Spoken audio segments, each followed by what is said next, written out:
Students, आज हम lesson 7 की एक्सरसाइज करेंगे। इसमें सबसे पहले है read the given sentences and notice the use of words starting with consonant and vowel sounds. वो वर्ड्स देखने हैं जो कॉन्सोनेंट साउंड से स्टार्ट हो रहे हैं या फिर वॉवल साउंड से स्टार्ट हो रहे हैं। तो इंग्लिश में टोटल अल्फ़ाबेट जो हैं, लेटर्स जो हैं वो हैं 26। उसमें 5 हैं वॉवल और 21 हैं कॉन्सोनेंट। वॉवल्स हैं ए, ई, आई, ओ, यू। ठीक है, अब ये देखें वॉवल से जो स्टार्ट हो रहे हैं उनको मैंने अंडरलाइन कर दिया है। ये अराउंड है, अबाउट है, edge, if, an, admirable, intended, into, eat, eggs और only, at, apples, in, is.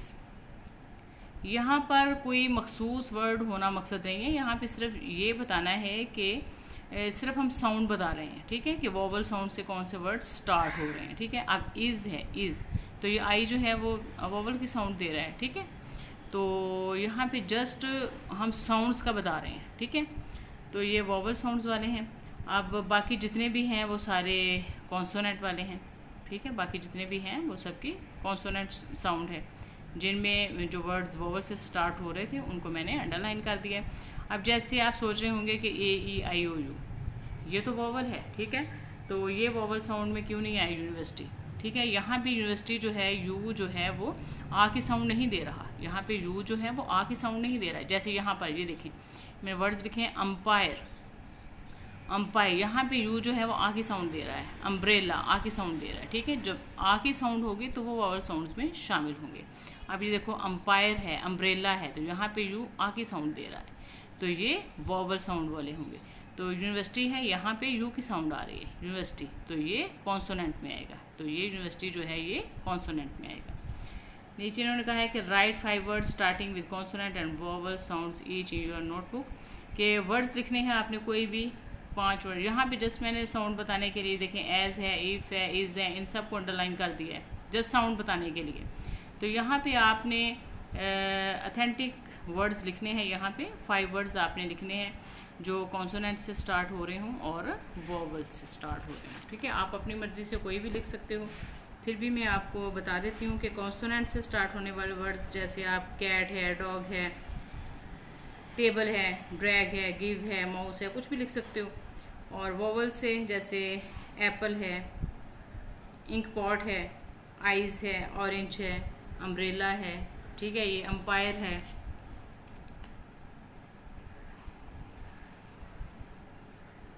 अब ये डायलॉग है एक, read and practice the given dialogue. Hen, hello mouse, how are you. Hen कहती है माउस से, hen, hello mouse, how are you, आप कैसे हो। Mouse, I am fine thank you. Mouse, चूहा कहते हैं आई एम फाइन, मैं ठीक हूँ, शुक्रिया। हाउ आर यू, आप कैसी हैं। हैन, आई एम गुड, मैं अच्छी हूँ। यू लुक इन अ हरी, तुम जल्दी में दिखाई देते हो। वेयर आर यू गोइंग, तुम कहाँ जा रहे हो। Mouse, yes I am getting late, मुझे देर हो रही है। I am going with a frog, मैं मेंढक के साथ जा रहा हूँ। टू सी, देखने के लिए। द अंडर वाटर वर्ल्ड, ज़ेरे आब दुनिया, पानी के अंदर की दुनिया। मैं मेंढक के साथ पानी के अंदर की दुनिया देखने जा रहा हूँ। Crow, hello Hahn and mouse. Crow, फिर कौवा आ जाता है, वो कहता है हेलो हैन एंड माउस, मुर्गी और चूहे। What are you both discussing, आप दोनों क्या बातें कर रहे हो। Mouse, looks happy today. Mouse, चूहा, लुक्स दिखाई देता है, हैप्पी टुडे, चूहा आज खुश दिखाई दे रहा है। Hen, he is going with the frog. Hen, मुर्गी बताती है उसे कि he is going with the frog, वो मेंढक के साथ जा रहा है। To the under water world, ज़ेरे आब दुनिया, यानी कि पानी के अंदर की दुनिया में वो मेंढक के साथ जा रहा है। क्रो, ओ, कौवा कहता है ओ, इट सीम्स इंटरेस्टिंग, ये दिलचस्प मालूम होता है मुझे, ये कोई दिलचस्प बात मालूम होती है। बट लेकिन, it can be dangerous for you, but लेकिन it can be dangerous for you, ये आपके लिए ख़तरनाक हो सकता है। दिस फ्रॉग इज़ नॉटी, ये फ्रॉग जो है बहुत शरारती है। So be aware of him, so be aware of him, इससे होशियार रहना। बी अवेयर होता है होशियार रहना। कि मेंढक से कहता है कि क्रो कहता है माउस से कि ये जो फ्रॉग है, दिस फ्रॉग, ये बहुत शरारती है, इससे होशियार रहना। Mouse, I will take care of myself, मैं अपने आप का ख्याल रखूँगा। कहता है I will take care of myself, मैं अपने आप का ख्याल रखूँगा। You don't need to worry, आपको परेशान होने की ज़रूरत नहीं है। Thank you for your advice, आपकी नसीहत के लिए शुक्रिया, आपने जो मुझे एडवाइस की उसके लिए मैं आपका शुक्रिया करता हूँ। क्रो, कव्वे, कि आपकी नसीहत के लिए शुक्रिया। Crow, okay, bye. Mouse, bye. Hen, good bye. फिर वो तीनों एक दूसरे को गुड बाय कह देते हैं, मतलब खुदा हाफिज़ कह देते हैं। यहाँ पर क्वेश्चन आंसर हैं। Answer these questions. What does the frog tie his foot to the mouse foot, मेंढक जो है चूहे के पाँव को अपने पाँव के साथ क्यों बांधता है, तो इसकी रीज़न क्या है ये आपने बताना है। कि द फ्रॉग, मेंढक क्या चाहता था, द फ्रॉग वांटेड, क्या चाहता था, the frog wanted to take the mouse, mouse को ले जाना। The frog wanted to take the mouse into the pond, क्योंकि वो उसे तालाब में ले जाना चाहता था। टू शो हिम, दिखाने के लिए, the wonderful under water world, the wonderful under water world, क्योंकि उसे पानी के अंदर की दुनिया दिखाना चाहता था। What happened at the end of the story, what happened at the end of the story, story के एंड पे क्या हुआ। स्टोरी के एंड पे जस्ट आपने इतना ही लिखना है कि अकाब ने दोनों को खा लिया, ठीक है। द हॉक, अकाब, द हॉक, अकाब ate both of them, ate खा लिया बोथ ऑफ देम, दोनों को। दस, इस तरह the unkind frog met his fate, इस तरह बेरहम मेंढक जो है वो अपने अंजाम तक पहुंचा। अब नीचे है right a summary of the fable you have just read, fable you have just read, कि इसकी आपने जो सबक आमूज़ हकायत जो आपने ये भी पढ़ी है इसका खुलासा लिखें। तो आपने इस स्टोरी को जिस तरह बाकी स्टोरीज हम लिखते हैं इसको शॉर्ट करके आपने अपने अल्फाज में इसको लिख देना है। अब यहाँ पे उन्होंने बताया हुआ है read the given elements of a fable, कि जब भी आप कोई फैबल कोई सबक आमूज़ हकायत लिखते हो तो उसमें क्या क्या चीज़ें आती हैं। A fable is a short story, a fable is एक सबक आमूज़ हकायत या सबक आमूज़ कहानी क्या होती है। फैबल इज़ अ शॉर्ट स्टोरी, एक छोटी सी कहानी होती है विद एनिमल करैक्टर्स, जिसके किरदार जो हैं वो जानवर होते हैं, ठीक है। It has a moral lesson, इसमें एक अखलाकी सबक होता है। It is not based on reality, और ये हकीकत पर मबनी नहीं होता, क्योंकि हमने कभी जानवरों को बातें करते हुए नहीं सुना। तो ये जस्ट एक सबक सिखाने के लिए, लोगों को सबक सिखाने के लिए कहानियाँ बनाई जाती हैं, तो उन्हें क्या कहते हैं, फैबल कहते हैं। जिसमें किरदार करैक्टर होते हैं, सेटिंग होती है, प्लॉट, कॉन्फ्लिक्ट, रेजोल्यूशन, कि उसमें किरदार कौन कौन होगा और किस चीज़ पे बनाई जा रही है स्टोरी, किस चीज़ पे बनाई जा रही है और कहाँ बनाई जा रही है, कौन कौन सी उसमें जगह आएंगी, ठीक है, और उसका फिर नतीजा क्या निकलेगा। तो ये सारी चीज़ें फैबल में आएंगी।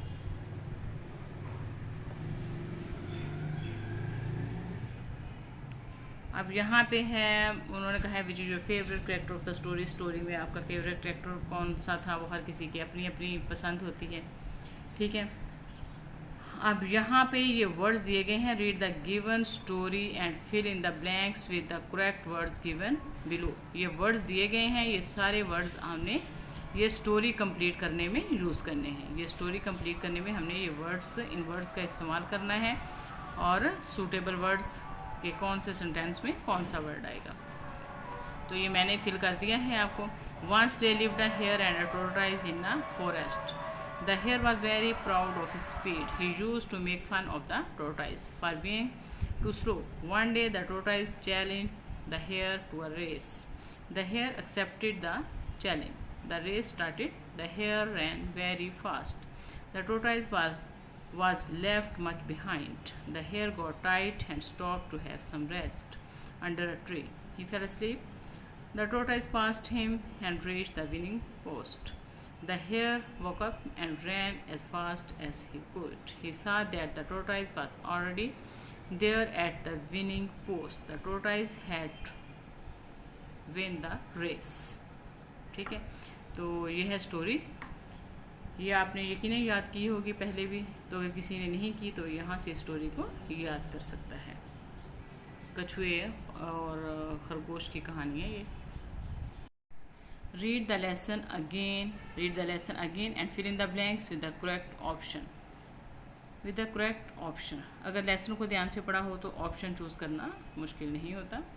जैसे अब ये देखें, द फ्रॉग लिव्ड इन, मेंढक कहाँ पे रहता था? The frog lived in water for most of his life. The frog tied the mouse foot to his own with a piece of thread. With a piece of thread. The poor mouse drowned and his body floated on the surface of the water. As you sow, so shall you reap. The hawk had a good supper.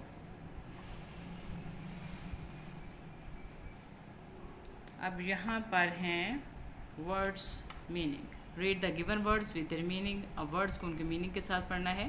Croaking होता है टटर करना. Croaking टटर करना जैसे मेंढक की आवाज़ हो. मेंढक की आवाज़ की तरह से क्रॉकिंग टटर करना. A sound made by a frog, जिस तरह की मेंढक आवाज़ निकालता है उसे कहते हैं क्रॉकिंग.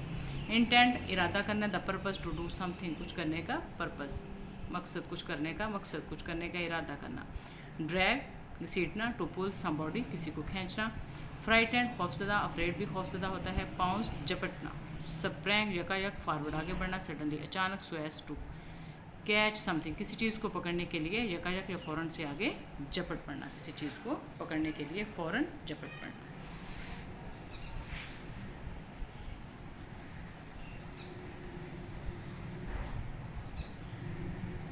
अब यहाँ पर हैं compound words. Read the given compound words. पहले इसकी डेफिनेशन देख लेते हैं फिर से.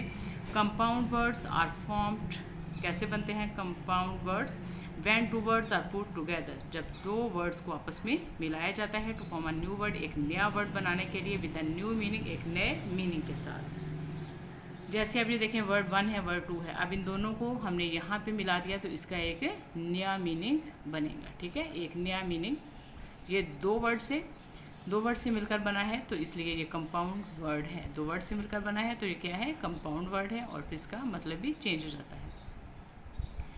जैसे ये है बर्थ, ये मीनिंग भी मैंने साथ लिखे हैं. बर्थ पैदाइश, डे दिन, और यहाँ पे बर्थडे आ गया तो यहाँ पे क्या होगा? सालगिरह. बर्थडे सालगिरह. आफ्टर बाथ नून दोपहर. आफ्टरनून स्पहर. बैक वापस. बोन हड्डी. बैकबोन पेट की हड्डी. चेयर कुर्सी. मैन आदमी. Chairman chairman. एयर हवा. पोर्ट बंदरगाह. एयरपोर्ट हवाई अड्डा. मिल्क दूध. शेक हिलाना. Milk shake milk shake. अब ये देखें, हमने दो वर्ड्स को आपस में मिलाया तो ये कंपाउंड वर्ड बन गए और इनके मीनिंग भी चेंज हो गई. यहाँ पर अब है make compound words by combining the words from the word bank. अब यहाँ पर भी कंपाउंड वर्ड हम बनाएंगे. इन वर्ड्स को कंबाइन करके कंपाउंड वर्ड बनाने हैं. आप अपनी मर्ज़ी से भी बना सकते हो, बट यूज़ इन्हीं वर्ड्स को आपने करना है. जैसे ये टेबल स्पून है, बेडरूम है, सनशाइन है, टूथपिक है, मूनलाइट है, एयरपोर्ट, सनफ्लावर. अब है read the given homonyms and their use. Read the given homonyms and their use. अब होमनिम्स क्या है? होमनिम्स आर वर्ड्स, ऐसे अल्फाज हैं दैट साउंड्स द सेम, जिनकी साउंड्स सेम हो and have the same spelling, और स्पेलिंग भी सेम हो, जो बोलने में भी सेम हो और जिनके स्पेलिंग भी सेम हो, बट डिफरेंट मीनिंग, लेकिन उनके मीनिंग जो है वो डिफरेंट हो. मीनिंग सिचुएशन के हिसाब से कि आप वर्ड को कहाँ पे यूज़ कर रहे हो, फिर उस हिसाब से उसके मीनिंग को देखा जाएगा. जैसे यहाँ पर सिंक है. सिंक जो किचन में होता है, और सिंक यहाँ पर ये है डूबना. There are some plates in the kitchen sink. Kitchen के सिंक में कुछ प्लेटें हैं. सिंक डूबना. The ship sinks to the bottom of the sea. समंदर की तह में. शिप जो है बहरी जहाज़ जो है वो समंदर की तह में डूब जाता है.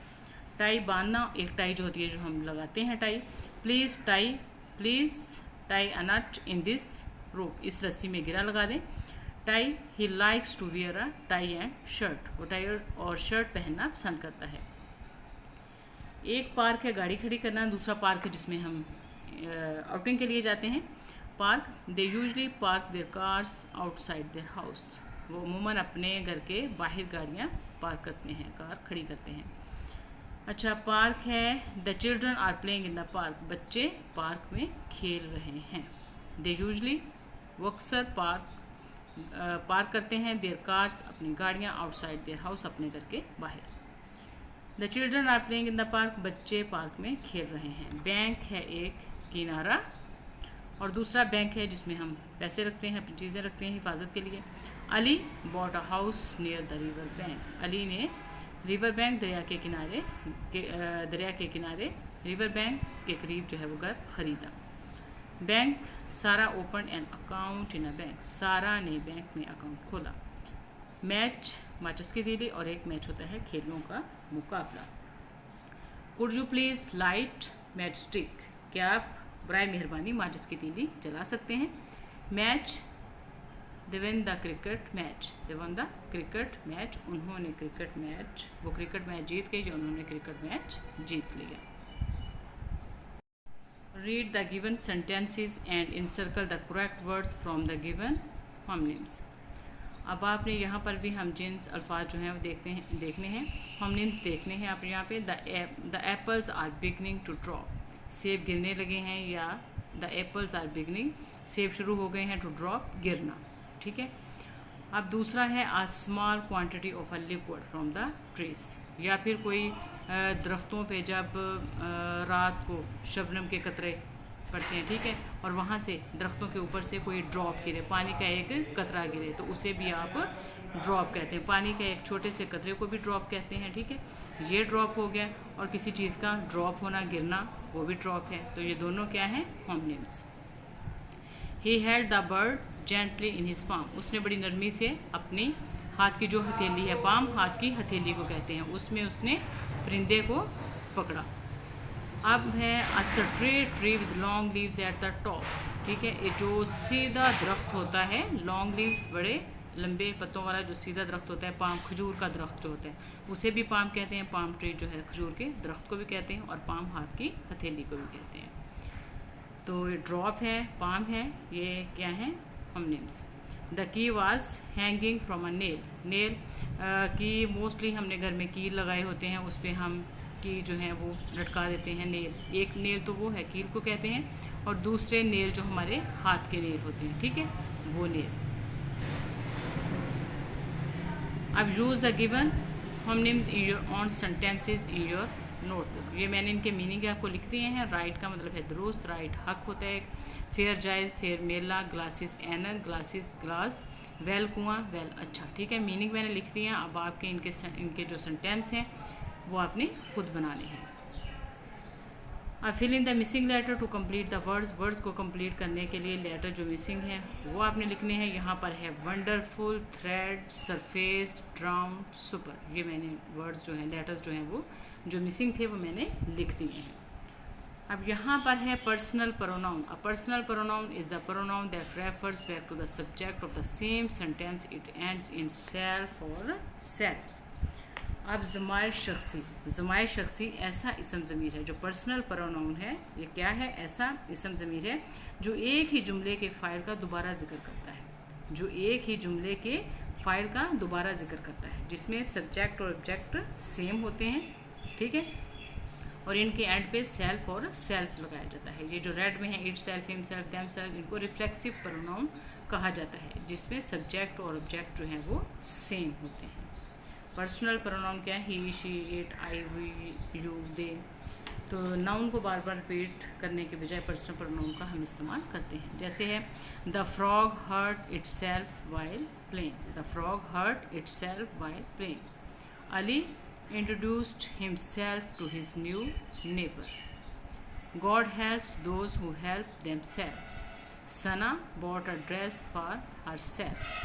ठीक है, जब सब्जेक्ट जो है वो जो काम करता है वो अपने ही ऊपर करता है, जो काम करता है वो अपने ही लिए करता है, अपने ही ऊपर करता है, खुद के लिए करता है। जब हम सेल्फ, खुद के मीनिंग को इस्तेमाल करते हैं, जैसे फ़लाँ ने मतलब फ्रॉग ने ज़ख्मी कर लिया अपने आप को। ठीक है, the frog hurt itself. Frog ने मेंढक ने खुद को ज़ख्मी किया वाइल प्लेइंग, खेलते हुए। The frog hurt itself, किसी और को नुकसान नहीं पहुंचाया। इसमें ऑब्जेक्ट कोई और नहीं है, फ्रॉग खुद ही ऑब्जेक्ट है। ठीक है, जिसमें सब्जेक्ट और ऑब्जेक्ट जो हैं वो सेम होते हैं। ठीक है, तो वो क्या है? पर्सनल प्रोनाउन, और इनको रिफ्लेक्सिव प्रोनाउन भी कहा जाता है।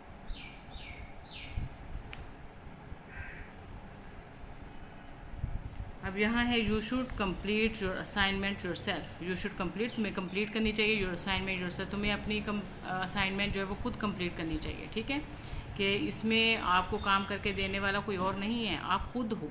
You should complete your assignment your self, तुम्हें अपनी असाइनमेंट खुद कंप्लीट करनी होगी। ठीक है, पर्सनल प्रोनाउन यही है कि इसमें फाइल का दोबारा जिक्र होता है, इसमें सब्जेक्ट और ऑब्जेक्ट जो है वो सेम होते हैं। ठीक है, we are enjoying ourselves, we are enjoying ourselves, हमने खुद ही बड़ा इंजॉय, हम खुद बड़ा इंजॉय कर रहे हैं। We are enjoying ourselves मतलब हमें किसी और की ज़रूरत नहीं पड़ी, हम खुद से लुत्फ़अंदोज़ हो रहे हैं। I prepare lunch my self, I prepare मैं प्रिपेयर करती हूँ, मैं तैयार करती हूँ लंच माई सेल्फ खुद, कि मैं लंच जो है वो खुद प्रिपेयर करती हूँ।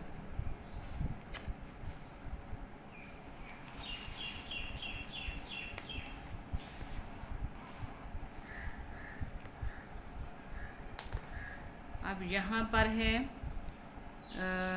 interrogative sentences of be and do. Read the given interrogative sentences and notice the use of different forms of be and do. Be and do, इनकी different forms of verb हमने देखनी है be और do की। be has 4 forms in the present. be की 4 forms होती हैं present में। ठीक है, present में कौन सी होती हैं? इज़, आर, एम और be. Be, is, are, am ये प्रेजेंट फॉर्म है इसकी। और इसकी second form be has 2 forms in the past. Past में बी की 2 फॉर्म्स होती हैं, वाज, वर। ठीक है, वाज, वर। और थर्ड फॉर्म इन्होंने यहाँ पे नहीं बताई। बी की थर्ड फॉर्म बीन है और डू की थर्ड फॉर्म डन है। यहाँ पर जस्ट फर्स्ट और सेकेंड फॉर्म का जिक्र किया गया है। Do has 2 forms in the present. Do की प्रेजेंट फॉर्म जो है वो 2 हैं, do and does. Do has 1 form in past और इसकी जो पास्ट फॉर्म है वो है डिड, वो है इसकी 1। फर्स्ट, सेकंड और थर्ड, यहाँ पे उन्होंने जस्ट इनकी फर्स्ट और सेकंड फॉर्म बताई है, थर्ड फॉर्म नहीं। We put these verbs at beginning of sentences to make interrogative sentences. हम इन verbs का इस्तेमाल करते हैं, ये जो verb मैंने आपको बताई हैं, हम इन verbs का इस्तेमाल करते हैं किसी भी sentence के start में, किसी भी sentence को सवालिया बनाने के लिए, interrogative sentence बनाने के लिए हम इन verbs को किसी भी sentence के start में इनका यूज़ करते हैं। जैसे अब ये देखें बी की 4 फॉर्म्स होती हैं प्रेजेंट में, बी, इज़, आर, एम। इनके मीनिंग जो है वो होना होता है बी, इज़, आर, एम और इनके मीनिंग जो है वो सेम है। Is the hawk eating a frog, is the hawk eating a frog. क्या हॉक, अकाब जो है वो मेंढक को, एक मेंढक खा रहा है, एक मेंढक खा रहा, क्या एक मेंढक जो है वो क्या अकाब एक मेंढक को खा रहा है। Are the boys playing, are the boys playing, क्या लड़के खेल रहे हैं। Am I reading a story book, क्या मैं एक स्टोरी की बुक पढ़ रहा हूँ। Was Anam cooking pasta, was Anam cooking pasta, क्या अनम पास्ता बना रही थी। Were a frog and a mouse swimming in the pond, were a frog and a mouse, क्या एक मेंढक और एक चूहा तालाब में तैर रहे थे। डू का देखें, यहाँ पे डू की जो फर्स्ट फॉर्म है वो डू और डज हैं। Does Ali ride a bicycle, does Ali ride a bicycle, क्या अली बाईसाइकिल चलाता है या उसकी सवारी करता है। Do we get up early, do we get up early, क्या हम जल्दी बेदार होते हैं। Do we get up early, क्या हम जल्दी उठते हैं या क्या हम जल्दी बेदार होते हैं। Did they learn a lesson, did they learn a lesson, ये डिड डू की सेकंड फॉर्म है डिड, डू की सेकंड फॉर्म है डिड और थर्ड फॉर्म है done. Did they learn a lesson, क्या उन्होंने सबक याद किया। Did they learn a lesson, क्या उन्होंने सबक याद कर लिया।